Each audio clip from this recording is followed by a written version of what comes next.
உடல் எடை தொடர்பான சர்ச்சை கேள்வி குறித்த விவகாரத்தில் தனக்கு ஆதரவு அளித்தவர்கள் அனைவருக்கும் நன்றி என தெரிவித்துள்ளார்.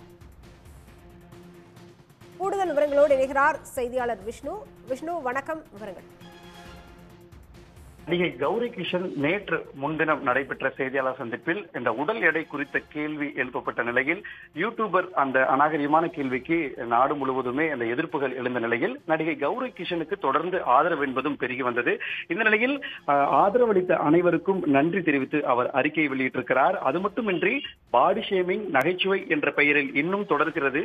நம்மை தவறாக நடத்தப்பட்டதாக உணரும் போது அதை குறித்து வெளிப்படையாக பேசுவது மிக முக்கியம் எனவும் இதை நிறுத்தும் முயற்சியில் நாம் ஒற்றுமையாக இருக்க வேண்டும் எனவும் அந்த அறிக்கையில் மிக முக்கியமாக குறிப்பிட்டிருக்கிறார்.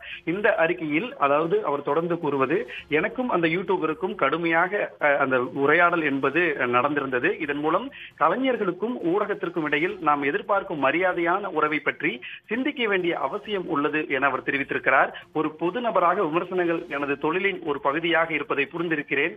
ஆனால் ஒருவரின் உடல் அமைப்பு அல்லது தோற்றத்தை குறிவைக்கும் கேள்விகள் எந்த சூழலும் ஏற்றுக்கொள்ள முடியாது என அவர் திட்டவட்டமாக தெரிவித்திருக்கிறார்.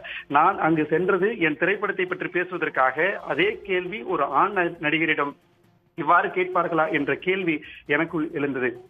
அந்த தருணத்தில் உறுதியுடன் நின்றது என் கடமை என நினைக்கிறேன். இது எனக்காக மட்டுமல்ல, இதே போன்ற அனுபவங்களை சந்தித்தது அனைவருக்குமானது என அவர் குறிப்பிட்டிருக்கிறார். அதே சமயம் சம்பந்தப்பட்ட நபரை குறிவைத்து அல்லது தாக்க வேண்டாம் என கௌரி கிஷன் இந்த அறிக்கையில் குறிப்பிட்டு கேட்டிருக்கிறார். இது யாரையும் குறிவைத்து செய்யப்படும் அழைப்பு அல்ல, இதை நம்மை மேம்படுத்திக் கொள்ளும் ஒரு தருணமாக காண்போம் எனவும் அவர் குறிப்பிட்டிருக்கிறார். கருணையுடனும் மரியாதையுடனும் முன்னேறுவோம் என அவர் தெரிவித்திருக்கிறார். மேலும் தனக்கு ஆதரவளித்த சென்னை பத்திரிகையாளர் சங்கம், அம்மா சங்கம், தென்னிந்திய சங்கம், ஊடகங்கள் அனைவருக்கும் நன்றி என அவர் இந்த அறிக்கையில் குறிப்பிட்டிருக்கிறார். உடனுக்குடன் செய்திகளை தெரிந்து கொள்ள சன் நியூஸ் பெல் ஐகானை கிளிக் பண்ணுங்க.